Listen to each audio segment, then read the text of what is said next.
Hey all, welcome back to another exciting installment of CrossFit Scatterplots. So here is what we have right now. We have all the points, the weight, the deadlift, we have a trend line showing through, we have the averages, all good stuff. But this CSV, it has more than just the person's weight and the deadlift. So what we want to do is we want to get to a point where this is where we're trying to go, where we can show like the age, we can show the height. Let's go back to age. If we go to deadlift, we see like a lot more points, around like 400 or so.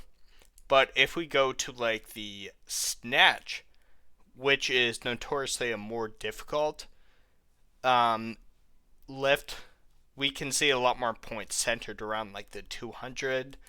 We also have like more trend lines that that the user can choose from. So that's where I want to kind of go. So let's get into it.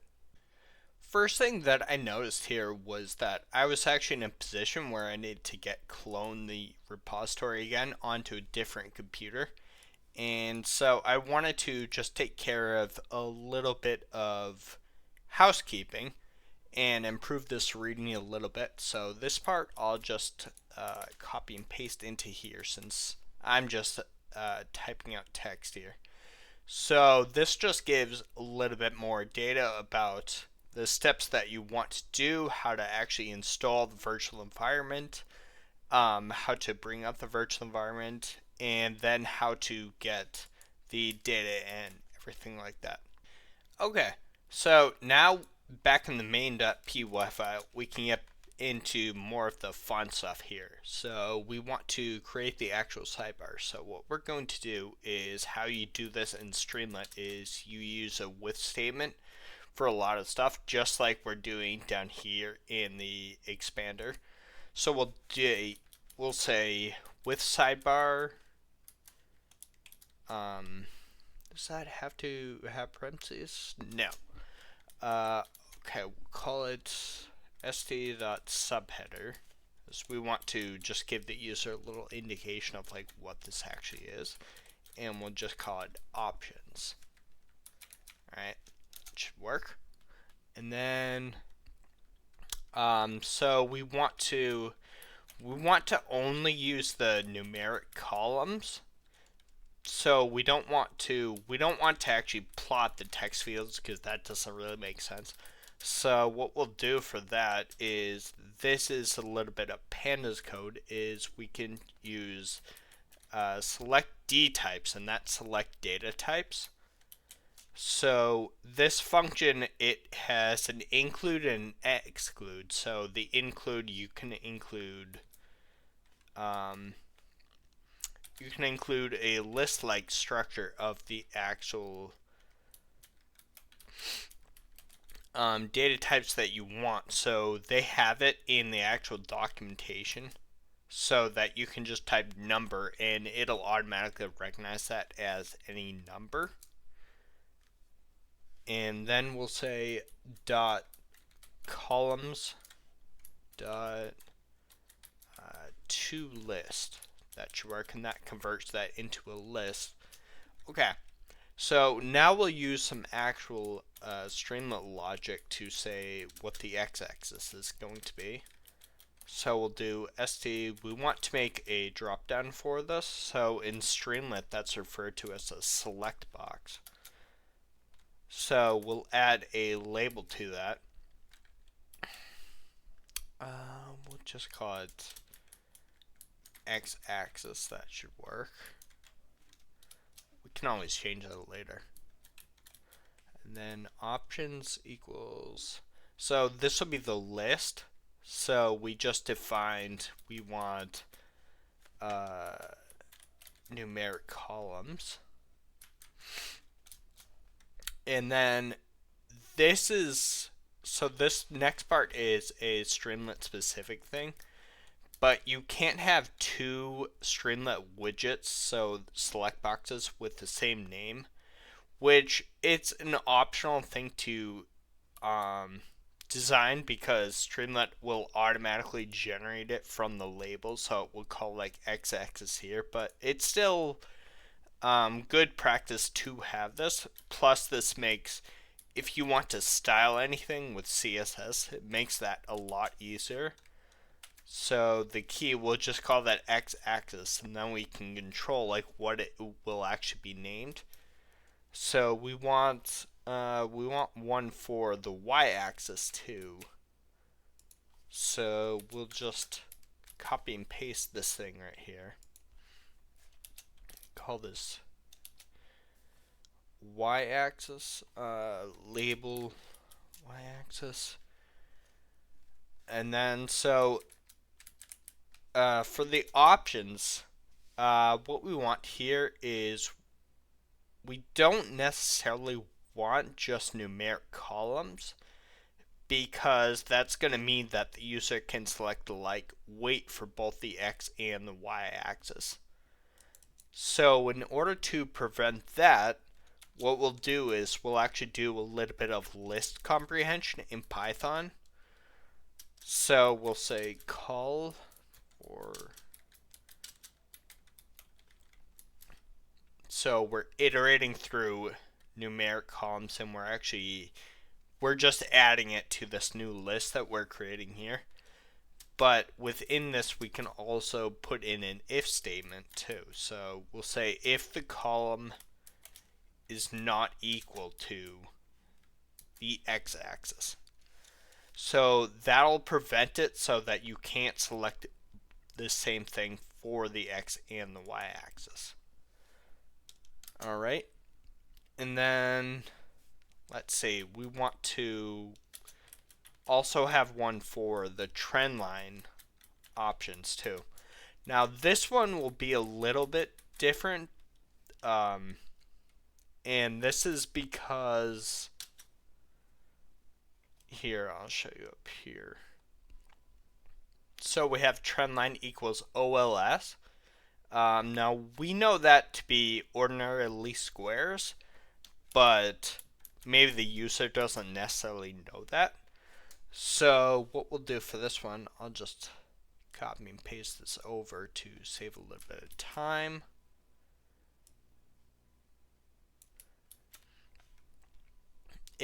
So this is just a mapping. So we're mapping the name ordinary least squares, and the value of that is going to be OLS. Similarly for expanding, and then this one, locally weighted scatterplot smoothing, which is a bit of a tongue twister. The actual parameter that Plotly needs is just called lowest, which is, that's the acronym for it, but that's not necessarily easy to know for users who are just playing around with like different trend lines. Okay, so now what we'll do is we'll make an actual display. So we'll do st.selectBox again.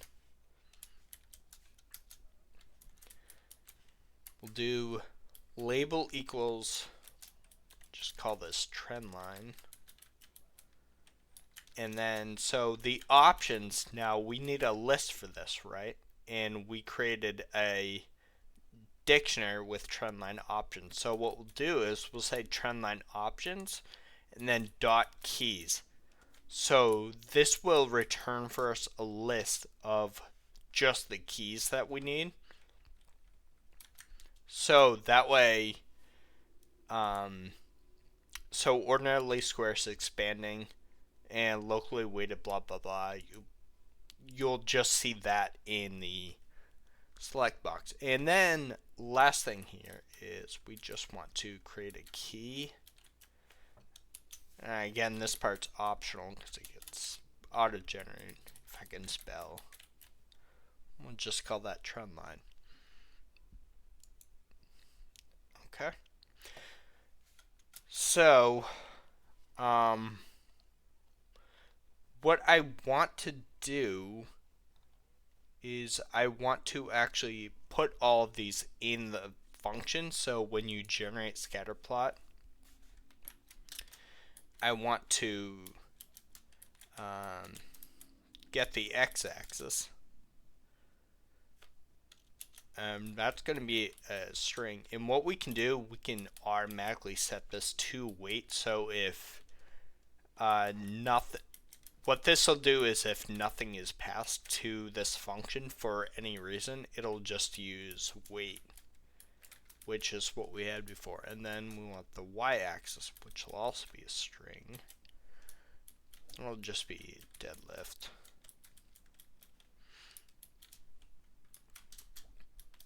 And then the trend line should be a string, and this would be OLS, old. OLS by default. So now we can replace a couple of these. So we can say this is equal to trend line. Y is equal to the y-axis, and x is now equal to the x-axis. And we just want to change the title here to be what we'll do is we'll use an f string and say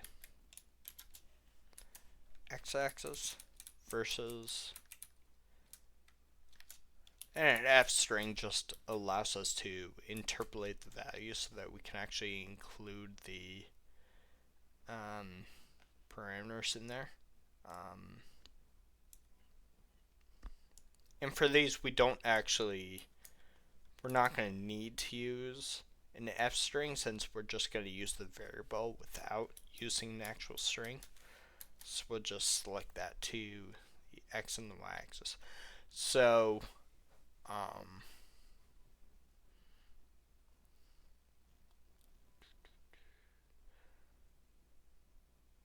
okay, so in generate scatterplot down here, we need to specify for this function now. So the x-axis, that'll just be equal to the x-axis we specified, the y-axis.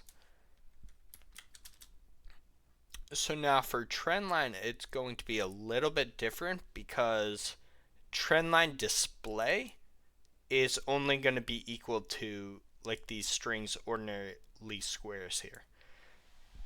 And what we want is we want like OLS here.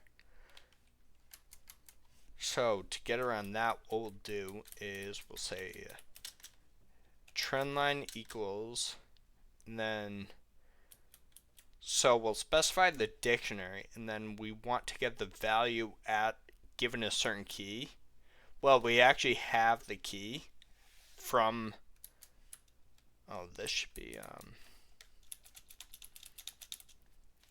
trendline options, by the way. Okay, so that'll give us that. So then we can pass that to function. Okay, so now if we save this, I believe it should be working, so click always rerun. Okay, cool.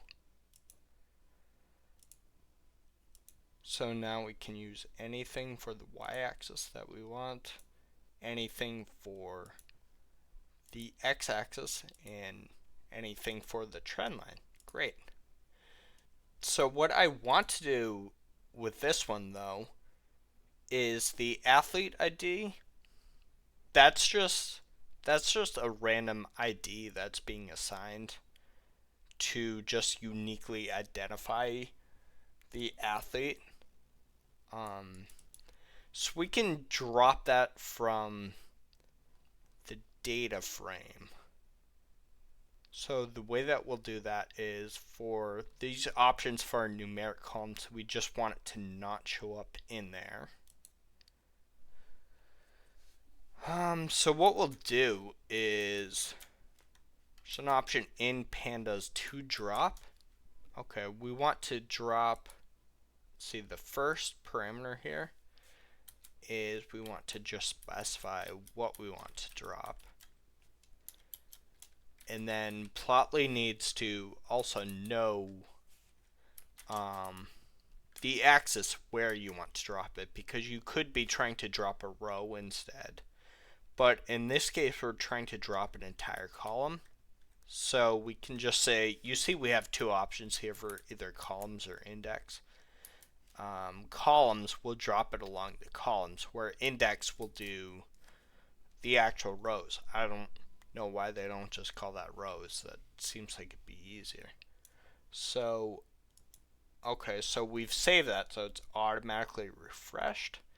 And now we see that athlete ID doesn't appear in here. So what we have here is, it's pretty cool right now. We're seeing the age versus the back squat. We can select anything that we want. We can go back to the number of pull-ups, for example. If we hit show statistics, though, we're still only seeing the weight and the deadlift for the averages, so that's hard-coded right now, so we can dynamically do that. So we'll do that next. We're also not seeing when you hover over the actual points. We want to actually show like the name of the people and all that kind of stuff.